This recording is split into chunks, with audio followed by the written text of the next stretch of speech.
اللہ تعالیٰ نے انسان کو بنایا ہے اور انسان بھولتا بار بار ہے اور خطائیں بھی بار بار کرتا ہے۔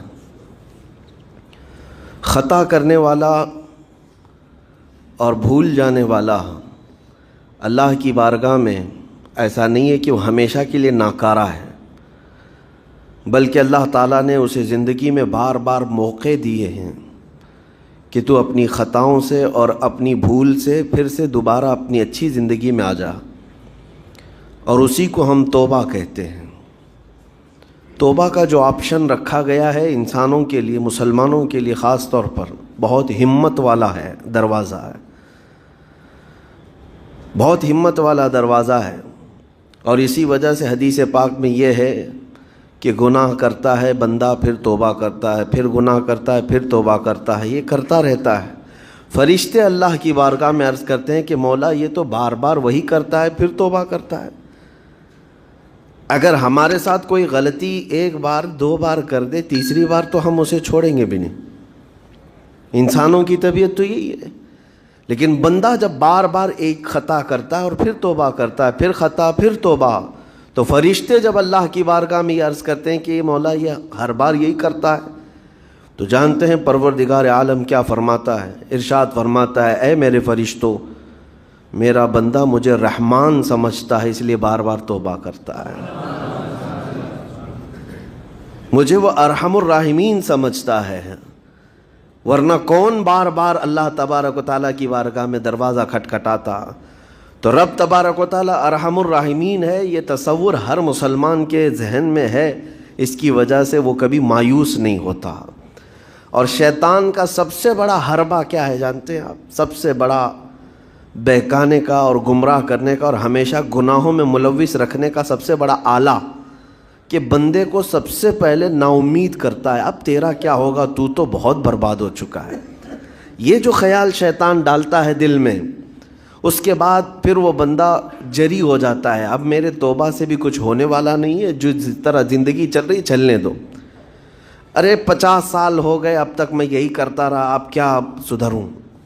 یہ جو خیالات ہے یہ شیطان ڈالتا ہے تاکہ اس کی کفر پر موت ہو جائے، تاکہ وہ ہمیشہ گناہوں کی موت مرے۔ نا امیدی جو ڈالتا ہے شیطان، اب میرے ساتھ کچھ ہونا نہیں ہے۔ نہیں میرے عزیزو، رحمت عالم صلی اللہ تعالیٰ علیہ وسلم کی بارگاہ میں کیسے کیسے لوگ آئے اور ارحم الراحمین نے ان کی توبہ قبول کی۔ آپ کو ایک بات میں بتاؤں، سیدنا عمر ابن خطاب رضی اللہ تعالیٰ عنہ کا دور ہے، مثنوی شریف میں مولانا روم فرماتے ہیں جنت البقیع آپ نے سنا ہوگا، قبرستان مدینے کا، مدینے کے قبرستان میں رات کے وقت ایک بوڑھا آدمی 80 سال کا جو بانسری بجاتا تھا اور اسی سے پیسہ کماتا تھا، اس کی بانسری میں بڑی اچھی لے تھی، بڑی سر اچھی تھی، لوگ سنتے تھے اور پیسے دیتے تھے، لیکن بڑھاپے میں جب سانس پھولنے لگ جاتی ہے، ہانپنے لگ جاتا ہے، سانس نہیں ٹھہرتی، تو بانسری کیسے بجتی؟ اس کی لے ٹوٹ جاتی، لہجے بدل جاتے۔ بوڑھا آدمی، اب اس کی بانسری سننے کو کوئی آتا نہیں تھا اور پیسے ملتے نہیں تھے، تھک ہار کر کے وہ آیا، رات کا وقت تھا، جنت البقیع قبرستان میں، 80 سال کی عمر کا ہو گیا ہے، اس نے بانسری توڑ دی، کہا زندگی بھر جس چیز سے میں کماتا تھا اب میری سانسوں نے جواب دے دیا، جسم پھولنے لگا ہے، سانس زیادہ آنے لگ گئی ہے، اب میرا کھانا پینا کیسا چلے گا؟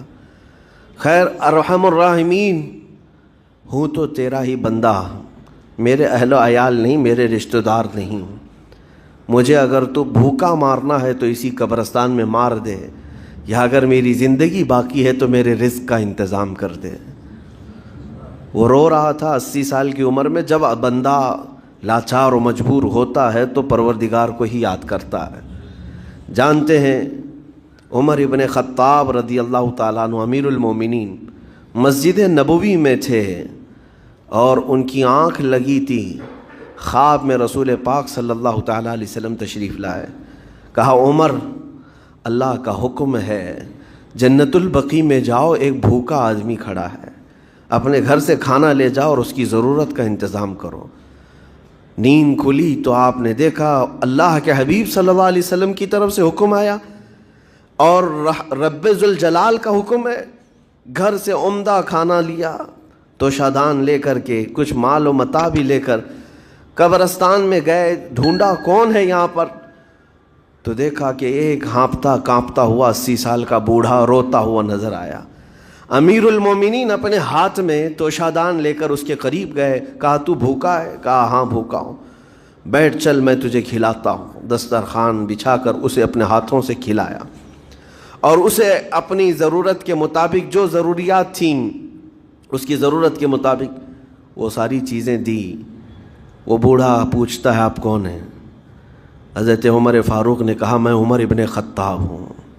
وہ ڈر گیا. حضرت عمر سے کون نہیں ڈرتا تھا کہ کہیں یہ کھلا پلا کر کے مجھے کوڑے نہ ماریں کہ زندگی بھر بانسری بجانے والا آج پکڑا گیا ہے, ہاں آج مجھے یہ سزا نہ دے دے. وہ کانپنے لگا. کہا کہ آپ یہاں کیسے؟ حضرت امیر المومنین کہتے ہیں میں خود نہیں آیا, مجھے اللہ کے رسول نے بھیجا اور رب تبارک و تعالیٰ کا حکم آیا تھا کہ تو بھوکا ہے اور تو نے رزق مانگا ہے اور مجھے تیرے رزق دے کر کے بھیجا گیا ہے. وہ چیخ مار کر کے گر پڑا زمین پر اور رونے لگا اپنے ہاتھ پھیلا کر. کہا سچ فرمایا مولا تو ارحم الراحمین ہے. 80 سال تجھ سے دور بھاگتا رہا, ایک بار کیا تجھے میں نے پکارا, تو نے وقت کے امیر المومنین کو کھانا دے کر بھیج دیا. اللہ رب العزت کی بارگاہ میں نا امیدی اور مایوسی جو شیطان لاتا ہے اس سے بندے بھٹک جاتے ہیں, بہک جاتے ہیں, انہیں توبہ کی توفیق بھی نہیں ملتی. اسی لیے میرا مولا فرماتا انا عند ظن عبدی بی. رب تعالیٰ فرماتا میرا بندہ میرے بارے میں جیسا گمان کرتا ہے میں اس کے ساتھ ویسا سلوک کرتا ہوں. تم کیا گمان کرتے ہو؟ وہ سخت پکڑ کرے گا, ابھی مار ڈالے گا. وہ غفار ہے, قہار ہے, جبار ہے, لیکن ساتھ میں وہ ستار بھی ہے, وہ رحمان بھی ہے, رحیم بھی ہے. اگر رب تبارک و تعالیٰ ہر چیز پر پکڑ کرتا تو ہمارا تو جینا ہی نہیں تھا. یہاں پر اتنے گناہ ہو چکے. اور وہ رب تعالیٰ فرماتا وسعت رحمتی کل شیء, میری رحمت نے ہر چیز کو گھیر رکھا ہے. اللہ رب العزت بندوں کو معاف کرنے کا اظہار زیادہ فرماتا ہے.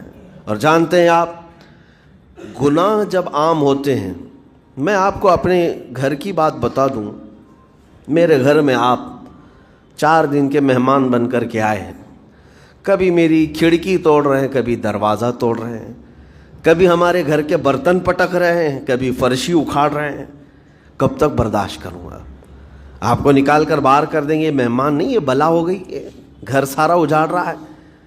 ایک چیز پر چھوڑ دیا جائے, 2 چیز پر چھوڑ دیا جائے, یہ انسانوں کی فطرت ہے, انسانوں کی فطرت. لیکن رب کائنات اپنی کائنات میں ہم بندوں کو اتارا ہے, ہم نے کیا نہیں بگاڑا اس اپنے گناہوں سے اس کی زمین کو لال کر دیا. ہاں اس کی نافرمانی سے ہم نے اس کائنات کے رنگ کو بدل دیا.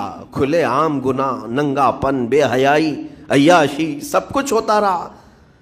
اس کی کائنات ہے, اس کی زمین ہے, اس کی سلطنت ہے. اور ان گناہوں کی وجہ سے جانتے ہیں آپ سمندر اللہ کی بارگاہ میں عرض کرتا ہے کہ مولا تو مجھے اجازت دے دے, میں ایسی طغیانی لاؤں گا کہ یہ سب ہلاک ہو جائیں گے. ہوائیں اللہ سے اجازت مانگتی ہیں, تو مجھے شدت دے دے, میں اتنا تیز اڑاؤں گی کہ ان کے پرخچے اڑ جائیں. لیکن جانتے ہو اللہ کی طرف سے جواب کیا آتا ہے؟ سمندر کو بھی رب تعالیٰ فرماتا, ہواؤں کو بھی کہتا ہے رب تعالیٰ رک جاؤ, میں میرے بندوں کے انتظار میں ہوں, میرے بندوں کی توبہ کے انتظار میں ہوں کہ میرے بندے میرے پاس لوٹ آئیں گے. اسی لیے اللہ کے حبیب صلی اللہ تعالیٰ علیہ وسلم ارشاد فرماتے ہیں اللہ تعالیٰ کو سب سے زیادہ خوشی کس بات کی ہوتی ہے جانتے ہیں؟ رب تعالیٰ اپنے بندوں سے کب خوش ہوتا ہے؟ مثال دے کر کے میرے آقا نے فرمایا, مثال دے کر سمجھایا. صحرا میں, ڈیزرٹ میں ریتیلے میدان ہوتے ہیں, اس کا سفر بڑا ڈینجر ہوتا ہے. آج بھی ڈیزرٹ ہیں بہت سارے, سہارا ڈیزرٹ کا نام سنا ہوگا آپ نے. ہم گئے ہیں 200-250 کلومیٹر تک آپ چلتے رہو گاڑی, نہ ایک درخت نظر آتا ہے, نہ پہاڑ نظر آتا ہے, نہ گھر نظر آتا ہے, کچھ بھی نہیں. اس طرف میدان ریت کا اور آسمان لگا ہوا دکھتا ہے, ادھر بھی آسمان.